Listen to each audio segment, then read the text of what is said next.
Bapak, Ibu, saudara-saudara, jemaat Tuhan sekalian yang terkasih dalam Yesus Kristus. Kita menaikkan puji syukur ke hadapan hadirat Tuhan. Karena sekalipun di tengah-tengah situasi pergumulan kita menghadapi pandemi COVID-19, kita diperkenankan Tuhan untuk bersama-sama dalam keluarga beribadah pada pagi ini. Kita mempersiapkan diri menghadap Tuhan dalam doa untuk kita membaca dan mendengarkan firman Tuhan. Mari kita berdoa. Ya Tuhan, Allah yang Maha Pengasih dan Maha Penyayang, kami menaikkan puji syukur ke hadapan hadirat-Mu atas segala pimpinan dan penyertaan, kasih sayang yang Tuhan berikan kepada kami sampai dengan saat ini. Tibalah saatnya bagi kami sekeluarga untuk membaca, mendengar, dan merenungkan firman-Mu. Roh Tuhan menyertai kami semua, supaya firman-Mu yang diperdengarkan kepada kami tidak berlalu dengan sia-sia, melainkan mendapat tempat dalam seluruh kehidupan kami, untuk menjadi pedoman dan penguat bagi kehidupan kami tiap-tiap orang. Berfirmanlah kepada kami Bapa, kami anak-anak-Mu siap untuk mendengarkannya. Dalam nama Yesus Kristus Tuhan dan Juru Selamat kami berdoa kepada Bapa di sorga. Amin. Hari ini kita mendengarkan bacaan Alkitab dari surat Paulus yang kedua kepada Timotius, pasal 1 ayat 3 sampai ayat yang ke-18. Sekali lagi, surat Paulus yang kedua kepada Timotius, pasal 1 ayat 3 sampai ayat yang ke-18. Demikian bunyi firman Tuhan. Ucapan syukur dan nasihat untuk bertekun. Aku mengucap syukur kepada Allah yang kulayani dengan hati nurani yang murni, seperti yang dilakukan nenek moyangku. Dan selalu aku mengingat Engkau dalam permohonanku, baik siang maupun malam. Dan apabila aku terkenang akan air mata-Mu yang Kau curahkan, aku ingin melihat Engkau kembali, supaya penuhlah kesukaanku. Sebab aku teringat akan iman-Mu yang tulus ikhlas, yaitu iman yang pertama-tama hidup dalam nenekmu Lois dan di dalam ibumu Eunike, dan yang aku yakin hidup juga di dalam dirimu. Karena itulah kuperingatkan engkau untuk mengobarkan karunia Allah yang ada padamu oleh penumpangan tanganku atasmu. Sebab Allah memberikan kepada kita bukan roh ketakutan, melainkan roh yang membangkitkan kekuatan, kasih, dan ketertiban. Jadi janganlah malu bersaksi tentang Tuhan kita, dan janganlah malu karena aku, seorang hukuman karena Dia, melainkan ikutlah menderita bagi Injilnya oleh kekuatan Allah. Dialah yang menyelamatkan kita dan yang memanggil kita dengan panggilan kudus, bukan berdasarkan perbuatan kita, melainkan berdasarkan maksud dan kasih karunia-Nya sendiri, yang telah dikaruniakan kepada kita dalam Kristus Yesus sebelum permulaan zaman, dan yang sekarang dinyatakan oleh kedatangan Juru Selamat kita, Yesus Kristus, yang oleh Injil telah mematahkan kuasa maut dan mendatangkan hidup yang tidak dapat binasa. Untuk Injil inilah aku ditetapkan sebagai pemberita, sebagai rasul, dan sebagai guru. Itulah sebabnya aku menderita semuanya ini. Tetapi aku tidak malu, karena aku tahu kepada siapa aku percaya, dan aku yakin bahwa Dia berkuasa memeliharakan apa yang telah dipercayakannya kepadaku hingga pada hari Tuhan. Peganglah segala sesuatu yang telah engkau dengar daripadaku sebagai contoh ajaran yang sehat, dan lakukanlah itu dalam iman dan kasih dalam Kristus Yesus. Peliharalah harta yang indah yang telah dipercayakannya kepada kita oleh Roh Kudus yang diam di dalam kita. Engkau tahu bahwa semua mereka yang di daerah Asia Kecil berpaling daripadaku, termasuk Figelius dan Hermogenes.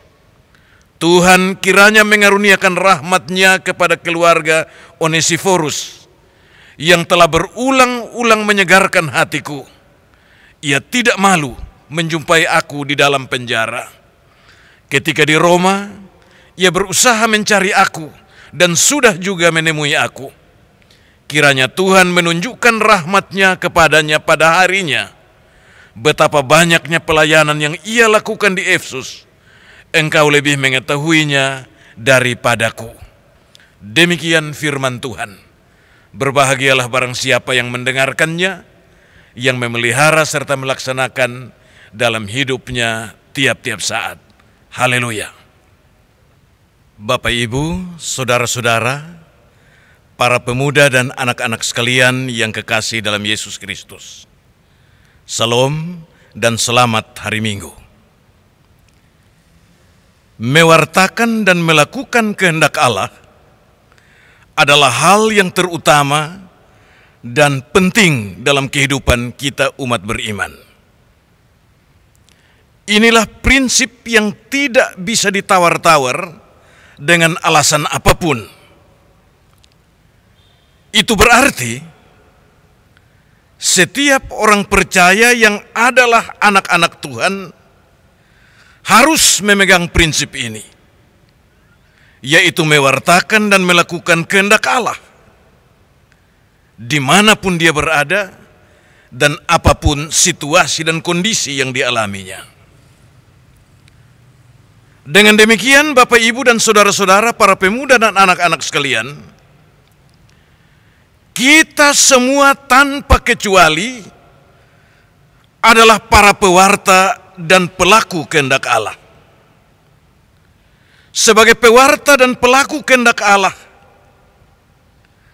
syarat utamanya adalah percaya kepada Allah, setia kepada Allah, dan taat kepada Allah. Inilah syarat yang mesti kita miliki sebagai orang-orang percaya, sebagai anak-anak Tuhan, dan juga sebagai orang beriman. Tujuan kita mewartakan dan melakukan kehendak Allah adalah untuk kemuliaan nama Allah dan juga untuk keselamatan kita tiap-tiap orang dan juga keselamatan kita bersama-sama. Dengan kita mewartakan dan melakukan kehendak Allah, kita memberitakan kepada dunia ini bahwa Allah itu Maha Kuasa, Maha Pengasih dan Maha Penyayang dan penentu segala sesuatu. Pada saat yang sama, kita juga menyatakan kepada dunia ini bahwa hanya Allah sajalah yang sanggup dan bisa menyelamatkan kita dari segala bentuk bencana dan mara bahaya, bahkan dari segala macam ancaman kematian sekalipun. Rasul Paulus, seorang tokoh pekabar Injil yang besar pada abad pertama Masehi, menjelang masa tuanya, ia menghadapi berbagai-bagai tantangan. Paling kurang ada 2 tantangan yang ia hadapi. Yang pertama, kesehatan fisiknya makin rapuh, ia sakit-sakitan karena dihantam oleh berbagai jenis penyakit. Tak sedikit penyakit yang menggerogoti tubuhnya, membuatnya menjadi lemah, bahkan nyaris mati. Lalu yang kedua, pemberitaan Injil, pekabaran Injil yang dilakukan oleh Rasul Paulus dan rasul-rasul yang lain mengalami hambatan dan ancaman dari berbagai penjuru di segala aspek kehidupan. Sehingga tidak jarang nyawa para pekabar Injil termasuk Paulus diancam sungguh-sungguh. Rasul Paulus sendiri berkali-kali masuk penjara karena Injil itu. Ia masuk penjara karena pemberitaan Injil. Tetapi apakah saudara-saudara, dengan ancaman kesehatan yang mengarah kepada kematian, dan juga tantangan-tantangan hambatan pekabaran Injil, apakah pekabaran Injil itu mesti berhenti, macet, dan terhambat? Jawabannya tidak. Tidak sama sekali. Sebab Allah menghadirkan orang lain. Allah memperlengkapi orang lain juga untuk pekerjaan itu. Bacaan kita hari ini menceritakan bahwa ketika Rasul Paulus sakit-sakitan menjelang kematiannya, dan juga ketika pemberitaan Injil menghadapi tantangan dan hambatan, Allah menghadirkan seorang tokoh yang namanya Timotius. Dia ini seorang tokoh muda yang energik, cakap dan juga rendah hati.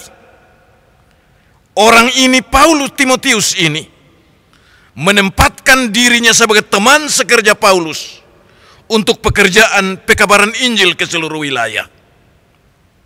Sekali lagi, Timotius ini seorang muda, energik, cakap, juga rendah hati, tampil untuk menjadi pekabar Injil bersama-sama dengan Rasul Paulus sang senior sebagai teman sekerja.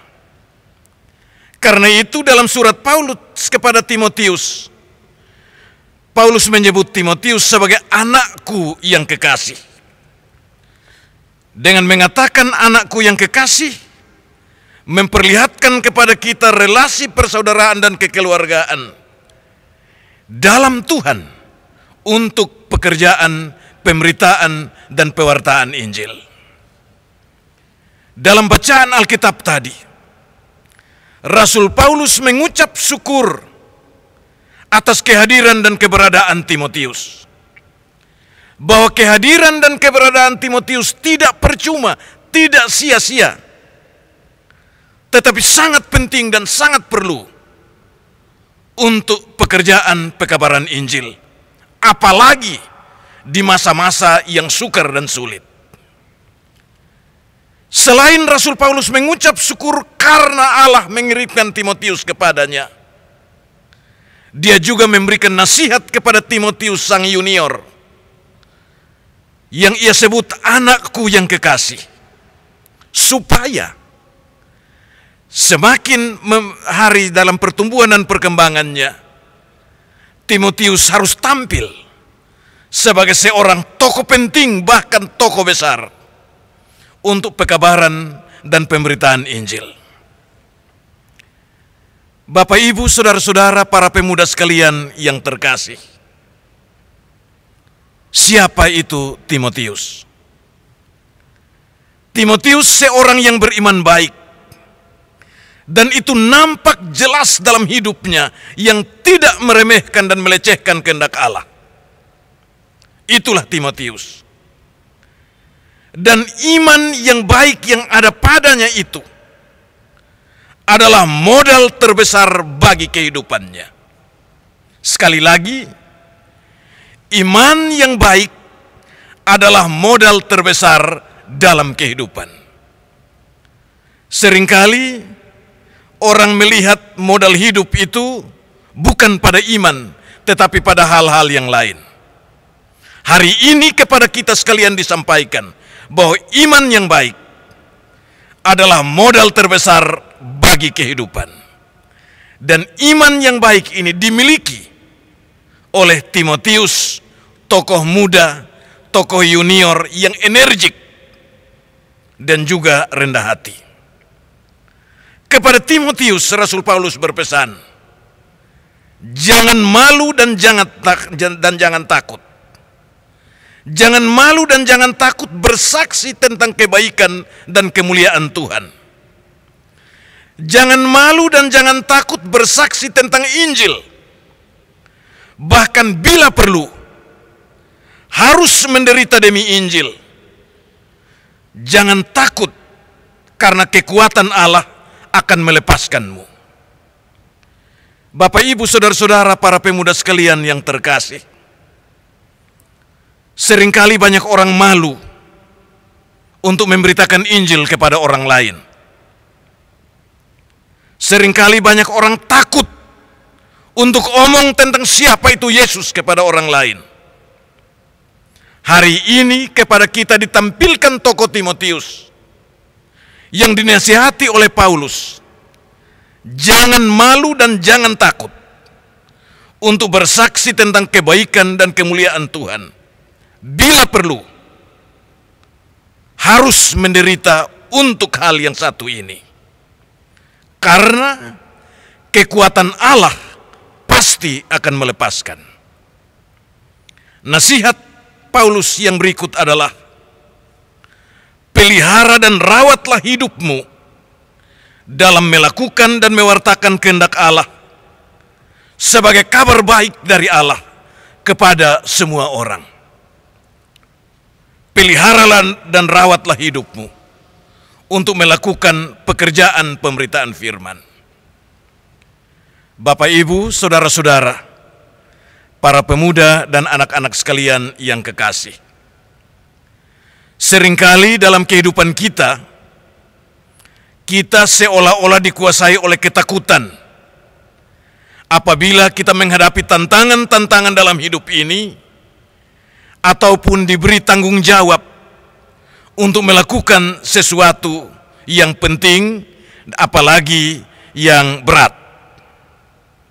Saya ingin menyebutkan dua contoh. Yang pertama, kita sedang berhadapan dengan tantangan pandemi COVID-19. Sampai hari ini mayoritas orang cemas, takut, gelisah, bingung, dan mengurung dirinya dengan baik. Tetapi sebaliknya, ada orang yang santai-santai saja seolah-olah tidak ada apa-apa. Ini memperlihatkan kepada kita bahwa menghadapi tantangan, seringkali kita kebingungan, bahkan ketakutan menghadapinya. Contoh yang kedua, saudara-saudara, banyak di antara kita yang kalau disuruh berdoa, apalagi disuruh berdoa di lingkungan yang orangnya sedikit banyak, maka yang akan dilakukan adalah dia tidak mau. Dia malu, bahkan dia takut. Banyak orang yang sudah Kristen berpuluh-puluh tahun, tetapi masih tidak mau untuk disuruh berdoa. Masih malu untuk menyebut nama Yesus dan memohon kepada Yesus di mana-mana tempat.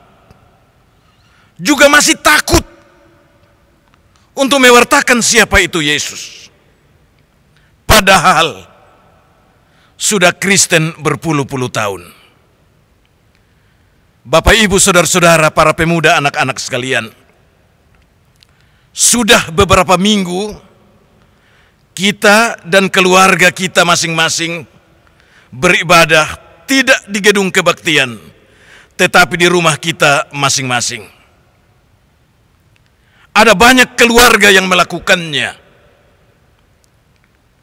tetapi ada banyak juga keluarga yang tidak melakukannya. Sekali lagi, banyak keluarga yang melakukan dan banyak keluarga yang tidak melakukan. Terhadap fakta ini, satu hal yang harus dikatakan terus terang sekarang adalah bahwa banyak orang yang beragama tetapi tidak hidup dalam iman yang baik dan benar sesuai tuntutan agama yang dianutnya. Sekali lagi, bahwa banyak orang beragama tidak hidup dalam iman yang baik dan benar sesuai dengan tuntunan dan tuntutan agama yang dianutnya. Ini adalah salah satu bentuk tantangan bagi pekabaran Injil, dan juga salah satu bentuk persoalan yang timbul untuk memperparah persoalan yang sudah ada dan parah selama ini. Jadi ada banyak persoalan yang sudah parah, kita bikin dia menjadi lebih parah lagi karena kita tidak mau dan tidak siap, tidak bersedia untuk melakukan apa yang Tuhan perintahkan dan Tuhan tuntut dari kita sekalian. Inilah tantangan bagi kita hari ini. Bahwa kita berhadapan dengan tantangan yang hebat. Tapi pada saat yang sama, kita masih malu, masih enggan, masih takut, masih tunda untuk melaksanakan perintah Tuhan, mewartakan perintah Tuhan dengan sebaik-baiknya. Saudara-saudara, hari ini menurut data yang ada, pandemi COVID-19 semakin merajalela. Data di NTT kemarin hari Sabtu, sudah ada 5.871 orang yang terkonfirmasi positif corona. Yang sembuh 3.037 orang. Yang meninggal sudah 152 orang. Dan yang sedang dirawat 2.682. Angka ini selalu menunjukkan kenaikan. Dan karena menunjukkan kenaikan, kita takut dan cemas. Dan kalau kita takut dan cemas, maka pertanyaannya adalah kita mau buat apa sekarang? Dan kita mau lari kemana? Jawabannya tidak lain, datang pada Yesus, sujudlah di kaki Yesus, dan mintalah pertolongan kepadanya. Segeralah datang kepada Yesus, jangan tunda-tunda lagi. Jangan ragu-ragu, datang sekarang. Sujudlah kepada Yesus dalam doa dan ibadah yang sungguh. Jangan malu. Jangan menunda-nunda lagi. Ayo lakukan sekarang. Bagi yang belum berdoa hari ini, ayolah berdoa. Bagi keluarga-keluarga yang belum beribadah hari ini, ayolah beribadah. Janganlah kita menunda-nunda waktu lagi. Karena dengan menunda waktu, kita memperparah persoalan yang memang sudah parah ini. Kalau begitu, hidup kita harus dikendalikan dan diatur. Harus dikendalikan dan diatur oleh Tuhan lewat pekerjaan pelayanan Tuhan. Harus diatur dan dikendalikan sebab kita harus hidup dengan kekuatan dari Tuhan. Tanpa kita mengendalikan dan mengatur hidup kita sesuai dengan perintah dan kehendak Tuhan, maka sebenarnya kita sedang membuat hidup ini semakin sukar dan sulit. Dan kita sendiri mengundang persoalan datang ke dalam kehidupan kita. Jemaat Tuhan sekalian, bapak-bapak, ibu-ibu, para pemuda, remaja dan anak-anak sekalian, semua keluarga dan rumah tangga jemaat yang berbahagia, mengakhiri renungan pagi ini dengan sukacita saya mohon kepada tiap-tiap orang, jangan malu, jangan takut, jangan tunda-tunda waktu untuk berdoa dan beribadah kepada Tuhan. Sebab dengan cara itulah kita sedang berusaha untuk menyelesaikan berbagai persoalan dalam hidup ini, termasuk ancaman pandemi COVID-19. Kalau yang belum berdoa hari ini, segeralah berdoa. Sujudlah kepada Tuhan dan mohonlah pertolongan kepadanya. Tuhan Yesus sayang kotong semua. Amin. Bapak Ibu, pemuda dan remaja, anak-anak sekalian yang kekasih, marilah kita menghadap Tuhan dalam doa. Ya Allah yang Maha Pengasih dan Maha Penyayang, Allah yang memberi hidup kepada kami sekalian dan tidak pernah meninggalkan kami. Allah yang selalu menjaga dan melindungi kami dan melimpahi kami dengan berkat-berkat-Mu. Kami menaikkan puji syukur dan terima kasih atas pimpinan dan penyertaan-Mu bagi kami sekalian, sehingga kami masih hidup sampai dengan saat ini. Kami bersyukur kepada-Mu ya Allah, karena Engkau perkenankan kami sekeluarga beribadah pagi ini di tempat kami, di rumah kami masing-masing. Tuhan memberkati kami sekeluarga. Tuhan menjaga dan melindungi kami semua. Tuhan juga menjauhkan kami dari segala bentuk bencana mara bahaya, penggoda, pencobaan, sakit dan penyakit.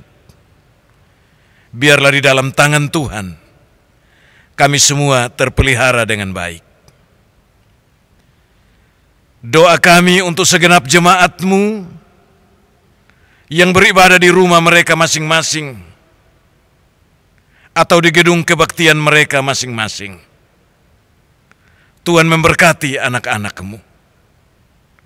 Kami semua sedang bergumul menghadapi ancaman pandemi COVID-19. Kami hanya punya kekuatan dari Tuhan. Karena itu kami datang sujud di depan kaki Yesus. Seraya kami mohon, ya Tuhan Yesus, ya Juru Selamat kami, selamatkan kami semua dari segala bentuk ancaman mara bahaya. Bapa di surga, berkati anak-anak-Mu semua.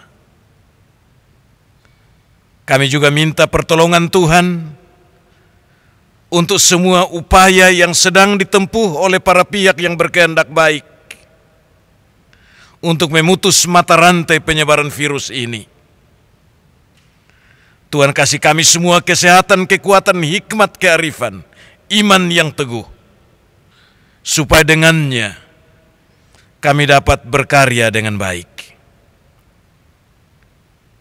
Kami mau berdoa untuk anak-anak Tuhan yang sudah dan sedang terpapar virus corona, baik yang hari ini ada di rumah sakit, ataupun ada di rumah masing-masing. Kami berseru dan memohon kepada-Mu ya Bapa.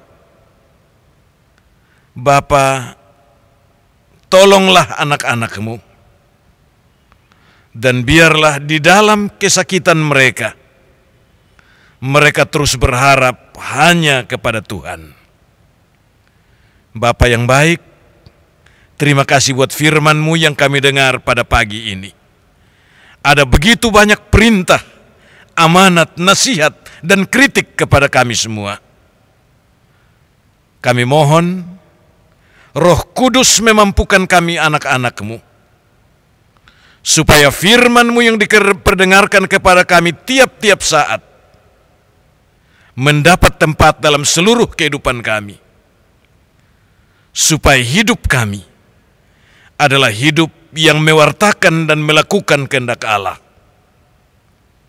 Bapa di surga, inilah doa kami pagi ini. Kami semua menyerahkan hidup kami dalam tangan Tuhan, sebab Engkaulah pemberi hidup kepada kami dan juga penentu kehidupan kami. Dalam nama Tuhan Yesus kami berdoa. Amin.